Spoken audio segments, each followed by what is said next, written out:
Lyckades jag bryta mot 3 regler, till och med mot lagen. Det var en chock eftersom jag inte hade pengar. Det slutade i en mardröm.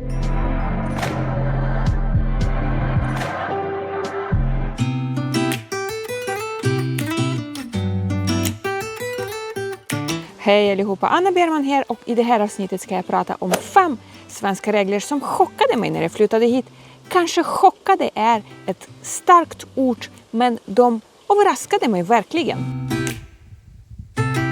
Det här är en berättelse om några misstag som jag gjorde när jag var nyanländ och därför finns det engelska undertexter i video så att andra utlänningar kan lära sig av mina misstag. Och du som gillar snackisar om kulturchocker kan se några av mina andra videos, till exempel den här och den här. Nummer 5, att saker kan ske retroaktivt, med andra ord att du flera månader, till och med flera år senare kan få ett brev om att du ska återbetala en viss summa. Jag berättar min historia. För många år sedan slutade jag jobba på Lidl och fick i ungefär 6 månader pengar från A-kassa. Jag sökte ett nytt jobb, men redan då tänkte jag starta eget företag, vilket jag gjorde. Men jag började egentligen först 1 år senare. Så samtidigt som jag fick A-kassa startade jag formellt ett företag, även om jag inte lyckades omsätta någonting förrän nästan 1 år senare.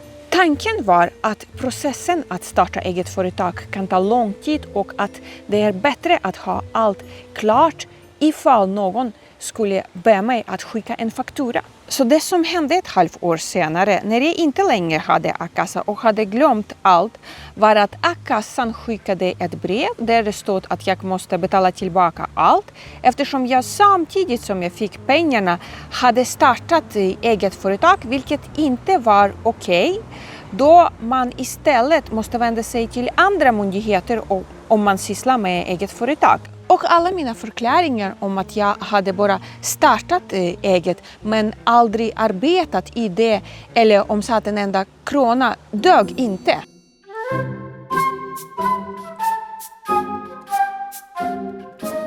Och det var då jag lärde mig att saker kan ske retroaktivt i Sverige, och du som har haft ett liknande problem, skriv gärna om det i kommentarsfältet.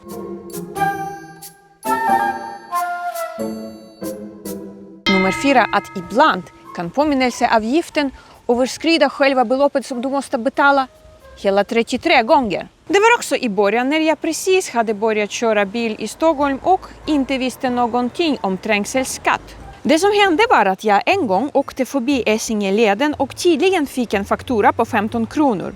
Vilken jag tydligen missade, inte såg eller kanske inte ens fick. Så jag missade att betala 15 kronor och någon vecka senare fick jag ett brev som tydligen nådde mig perfekt. Det brevet missade jag inte och där stod det svart på vitt att jag nu måste betala 515 kronor, alltså 15 kronor i trängselskatt och 500 kronor i påminnelseavgift. Det var en chock eftersom jag inte hade pengar att betala då. Dessutom visste jag inte ens vad trängselskatt innebar eftersom inget sånt finns i Ukraina. Jag försökte överklaga men utan framgång.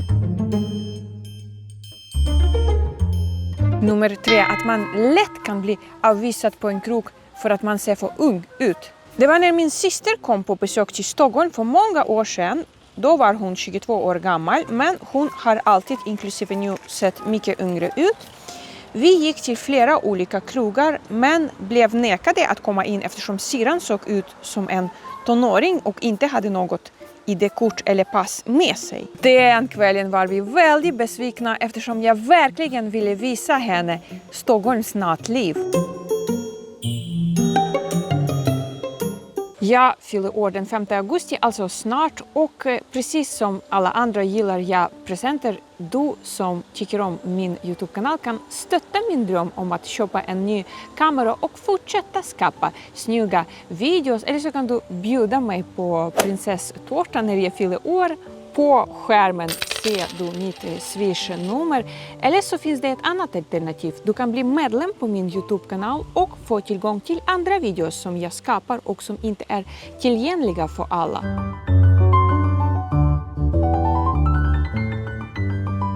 Nummer 2, regler om att du själv måste ha koll på allt. Jag har delvis berättat den här historien tidigare, men kanske har inte alla hört den. På en vacker dag lyckades jag bryta mot 3 regler, till och med mot lagen, och det blev en av de jobbigaste dagarna i mitt liv i Sverige. Det var på Kungsträdgården, jag körde bil och svängde in på en gata där våra bussar fick köra. Där stod polisen bakom buskarna och stoppade mig. Jag trodde det skulle sluta med böter, men det slutade i en mardröm. Jag hade ett ukrainskt körkort och med det fick jag tydligen inte köra längre. Efter 1 år i Sverige måste man skaffa ett svenskt körkort eftersom ett ukrainskt inte längre duger. Dessutom var min bil tydligen inte besiktad i tid, vilket jag inte visste eftersom jag hade köpt bilen från en bilåterförsäljare. Det hade gått bara några månader och jag förväntade mig att bilen inte skulle behöva besiktas. Så det ena efter det andra händer.